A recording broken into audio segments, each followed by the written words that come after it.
question arises in the minds of people, how did it all happen? To give you a little background as to how I got up here and tried to help promote the Lord's work through Baptist churches, I'm glad to say that I lived in a Christian home all my life. I went to Sunday school church, grew up in Garland, Texas. My daddy was a deacon. During the years that I remember, he directed music in the church sometimes, sang in the choir, was Sunday school superintendent, was church treasurer. I never did know anything when I was a boy growing up, except that our family got together. We went to Sunday school and church Sunday morning. We went to church Sunday night. We went to prayer meeting Wednesday night. We went to all the revivals that they had in town. When I was 8 years old, I was saved in the First Baptist Church in Garland, Texas. From that day on, I can honestly say that I had a great ambition to live in the will of God. And in the simplest terms of a boy's mind, I said, I want to be good. My mother and my daddy were wonderful Christians. I never heard my daddy say one swear word in my life. We never had any kind of booze or alcoholic drinks in our home. And we lived the best we could in a Christian atmosphere.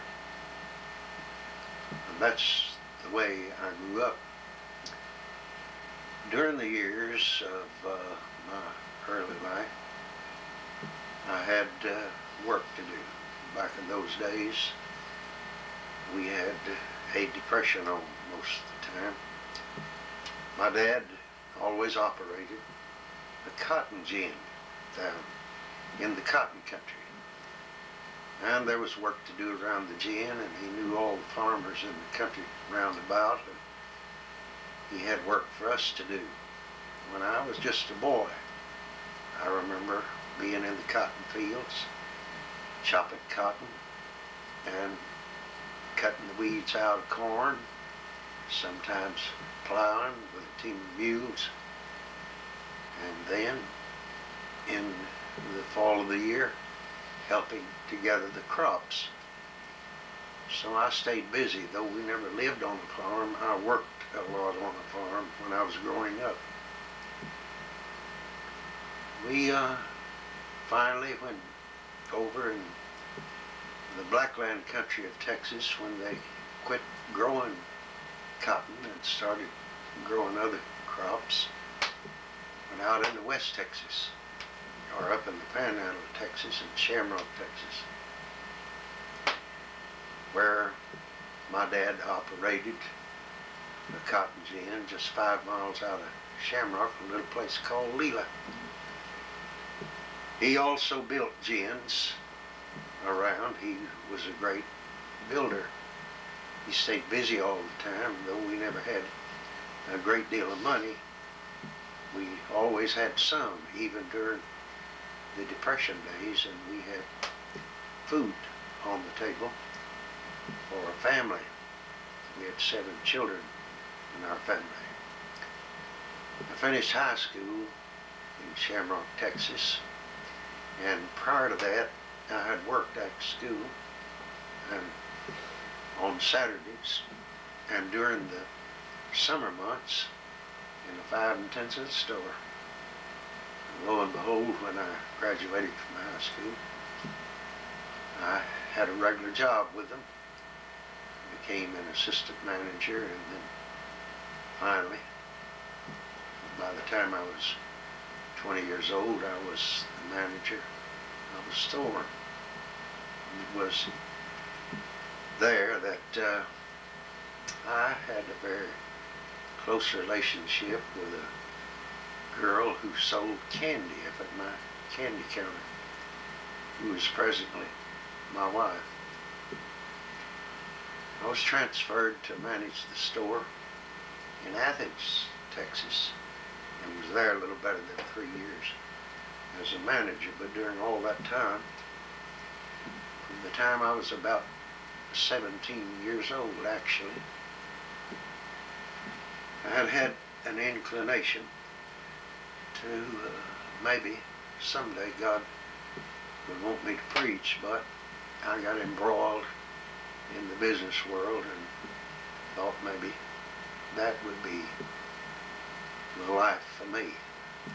In the meantime, in church, I had sung in the choir, I had taught Sunday school, I had been training union director, I had been the director of training union for our association in Shamrock. Truth of the business is, back in those days, it wasn't the training union, it was the BYPU, and it was a vigorous, numerous activity in our Baptist churches. Back in those days, it was in the BYPU that I first came to the place to where I could do some public speaking and have some relationship with public affairs. And then in business, I learned how to meet people and get along with people and try to please people, because a customer in those days was the king during those Great Depression days. The customer was always right, and you did everything you could to please them. I was in the store one day in Athens, Texas, and I was fixing a display of something or other.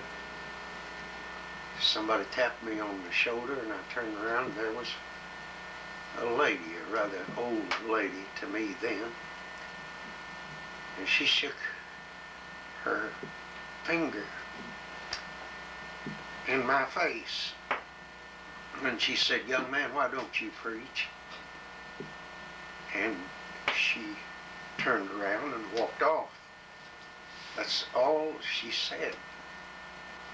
I guess sometimes that other people may be more perceptive of what God wants you to do than you are, because maybe they're a little closer to the Lord.